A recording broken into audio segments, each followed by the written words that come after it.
بسم اللہ الرحمن الرحیم۔ السلام علیکم۔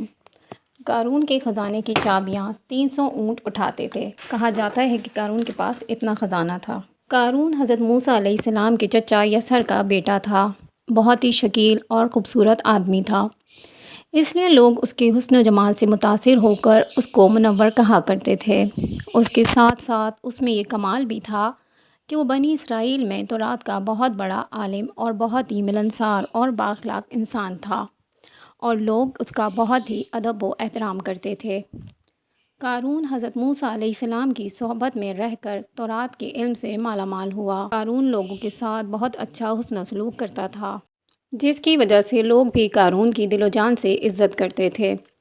قارون نے حضرت موسیٰ علیہ السلام سے علم کیمیا بھی سیکھا اور ایسا ماہر ہو گیا کہ چاندی اور تانبے کو سونا بنا لیتا۔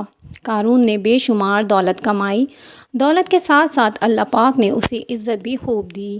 ہر ہفتے کے آخری دن قارون بڑی شان و شوکت کے ساتھ چاندی کا لباس اور سونے کے جوتے اور ہیرے جواہرات سے سجا ہار پہن کر بے شمار گھوڑوں اور لونڈیوں کے ساتھ اپنے محل سے باہر نکلا کرتا۔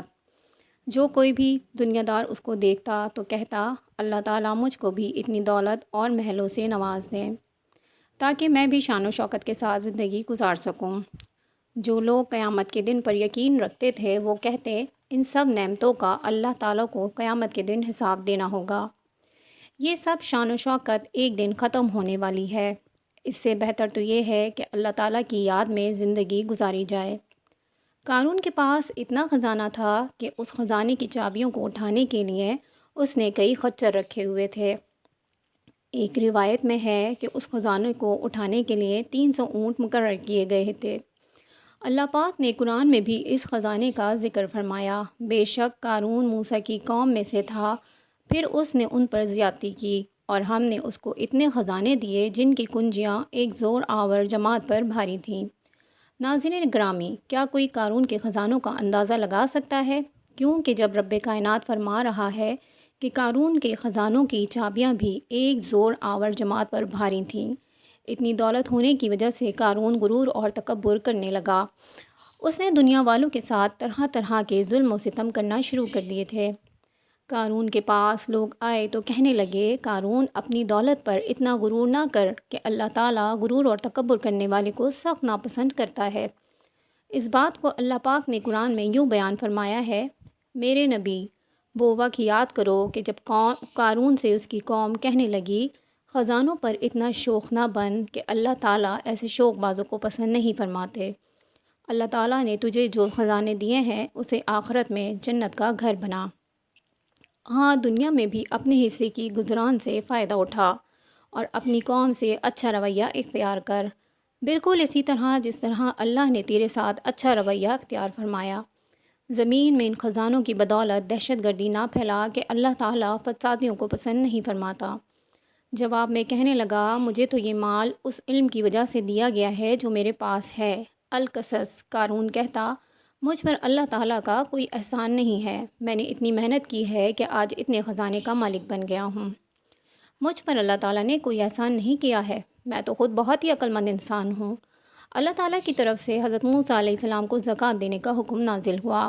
جب حضرت موسیٰ علیہ السلام نے قارون کو زکوٰۃ دینے کا فرمایا تو قارون نے کہا، جی بھائی، میں اپنی دولت کا 1000واں حصہ زکوٰۃ ادا کروں گا۔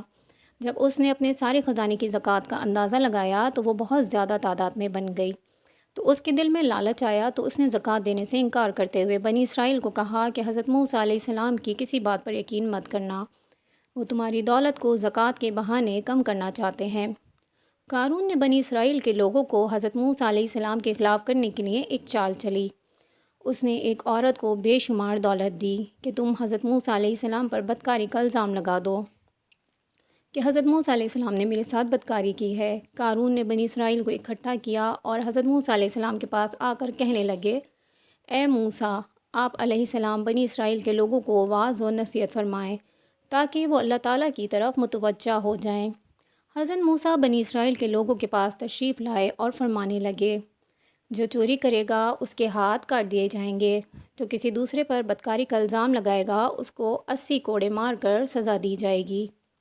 اگر کوئی غیر شادی شدہ بندہ زنا کرے گا اس کی سزا 100 کوڑے مقرر فرمائی، اور اگر شادی شدہ زنا کرے تو اس کو اتنا مارو کہ وہ اسی جگہ مر جائے گا۔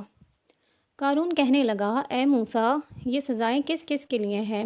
حضرت موسیٰ فرمانے لگے، قارون، یہ سب کے لیے مقرر ہے، چاہے میں ہی کیوں نہ ہوں۔ قارون کہنے لگا کہ بنی اسرائیل کے لوگوں نے آپ پر یہ الزام عائد کیا ہے کہ آپ نے فلاں عورت کے ساتھ زنا کیا ہے۔ جب اس عورت کو آپ علیہ السلام کے سامنے لایا گیا تو حضرت موسیٰ فرمانے لگے، تجھے اس خدا کی قسم جس نے بنی اسرائیل کے لیے اس دریا کو جاری کیا ہے، اس دریا میں بنی اسرائیل کے لیے راستے بنائے ہیں، جس خدا نے تورات نازل فرمائی، تجھ کو اس ذات کی قسم کہ سچ سچ بتا، تجھ کو یہ الزام لگانے کا کس نے کہا ہے؟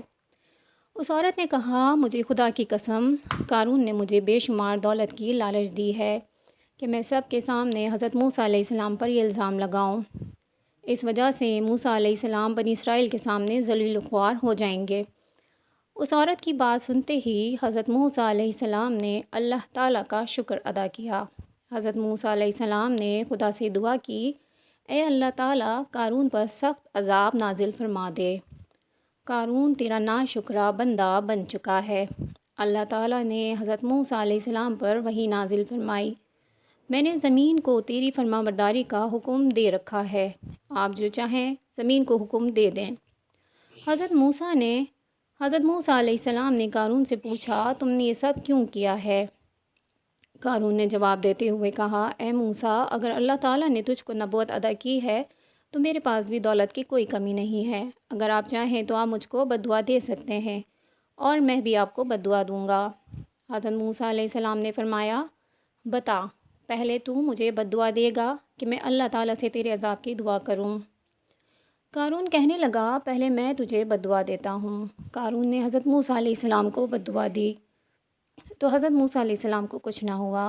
پھر حضرت موسیٰ علیہ السلام نے بنی اسرائیل کو فرمایا، اے بنی اسرائیل، جو قارون کے ساتھ ہے وہ قارون کے ساتھ جا کر کھڑا ہو جائے، اور جو میرا ساتھی ہے وہ میرا ساتھ آ کر کھڑا ہو جائے۔ حضرت موسیٰ علیہ السلام کا یہ حکم سن کر صرف 2 آدمیوں نے قارون کا ساتھ دینے کو مناسب سمجھا۔ جب 2 آدمی قارون کے ساتھ جا کر کھڑے ہو گئے تو حضرت موسیٰ علیہ السلام نے زمین کو حکم دیا کہ قارون کو اپنے اندر ڈھس لے، تو زمین نے ان کو اپنے اندر ڈھس لیا۔ جب قارون نے یہ صورتحال دیکھی تو حضرت موسیٰ علیہ السلام کو رشتہ داری کے واسطے دینے شروع کر دیے۔ اس وقت حضرت موسیٰ علیہ السلام نے قارون کی کسی بات کی طرف توجہ نہ دی۔ اس طرح قارون سارے کا سارا زمین میں چلا گیا۔ جن 2 آدمیوں نے قارون کا ساتھ دیا تھا وہ کہنے لگے کہ حضرت موسیٰ علیہ السلام نے قارون کو زمین میں اس لیے دفن کیا ہے کہ اس کے سارے خزانوں پر قبضہ کر لیں۔ ان کی زبان سے الفاظ سن کر حضرت موسیٰ علیہ السلام نے زمین کو حکم دیا کہ قارون کے سارے خزانوں کو بھی اپنے اندر دفن کر لے۔ زمین نے حضرت موسیٰ علیہ السلام کے حکم کی تعمیل کی۔ اللہ تعالیٰ سے دعا ہے کہ اللہ تعالیٰ ہم سب کو نیک کام کرنے کی توفیق عطا فرمائے، آمین۔ محترم سامعین، اچھی کہانی سننے کے لیے چینل کو سبسکرائب کرنا مت بھولیے گا، ویڈیو کو لائک اور شیئر ضرور کیجیے گا۔ انشاءاللہ پھر ملاقات ہوگی۔ اللہ حافظ۔